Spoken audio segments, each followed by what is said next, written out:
Neat పరీక్షా పత్రాల leakage వ్యవహారం నేపథ్యంలో సిద్దిపేటలో కాంగ్రెస్ పార్టీ ఇన్ఛార్జ్ పూజాల హరికృష్ణ ఆధ్వర్యంలో భారీ బైక్ ర్యాలీ నిర్వహించారు.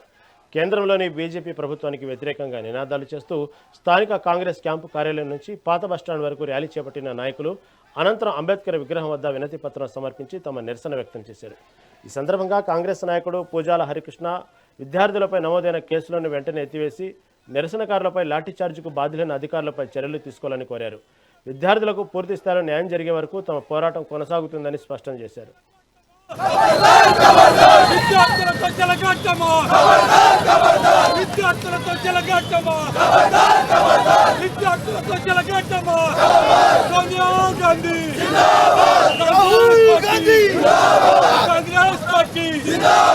రాహుల్ గాంధీ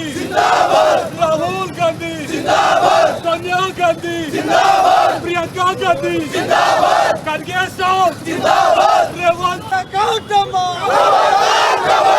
विद्यार्थुల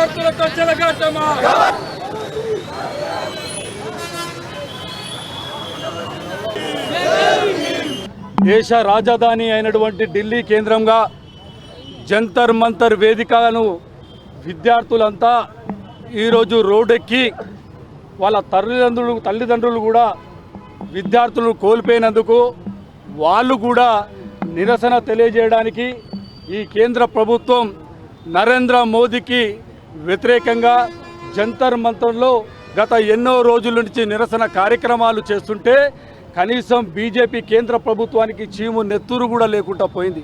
ఒకవైపు పార్లమెంటు సమావేశాలు జరుగుతూ ఉన్నాయి. పార్లమెంటులో ఈ అంశం చర్చకు రావాలని మా రాహుల్ గాంధీ గారు ఈ అంశాన్ని లేవనెత్తాలని ప్రశ్నించినా కూడా బీజేపీ ప్రభుత్వం కనీసం కేంద్ర కేబినెట్ సమావేశాలు పెట్టుకొని దానిని ప్రతిపాదించాల్సింది పోయి అమిత్ షా విద్యార్థుల మీద లాఠీ చార్జ్ చేపించి అక్రమ కేసులు పెట్టించి బాష్పవాయువును ఉపయోగించి ఎంతోమంది విద్యార్థుల మీద ఈరోజు హాస్పిటల్లో పాలైనారు. నీట్ పరీక్ష పత్రాలు లీకేజ్ కావడం వల్ల ఈరోజు విద్యార్థులు ఎన్ని సంవత్సరాల నుంచి చదువుకొని ఈరోజు డాక్టర్ కావాల్సినటువంటి పిల్లలు ఈరోజు శవాలుగా మారడానికి కారణం నరేంద్ర మోదీ కాదా అని మేము అడుగుతూ ఉన్నాం. దీనికి అండగా రాహుల్ గాంధీ గారు, ప్రియాంక గాంధీ గారు, సోనియా గాంధీ గారు, ఖర్గే గారు ఈరోజు దేశవ్యాప్తంగా కాంగ్రెస్ పార్టీ నాయకత్వం విద్యార్థులకు అండగా రోడ్డెక్కి వాళ్ళకు అండగా నిలబడతా ఉంది. కానీ ఇప్పటికీ కూడా ఈరోజు బీజేపీ ప్రభుత్వం ఎలాంటి చర్య తీసుకోవడం లేదు. ముఖ్యంగా మా ఉన్నాయి ఒకటే డిమాండ్లు. ఎవరైతే అమిత్ షా విద్యార్థుల మీద అక్రమ కేసులు పెట్టిండో ఆ కేసులు ఎత్తేయాలని చెప్పి మేము డిమాండ్ చేస్తూ ఉన్నాం.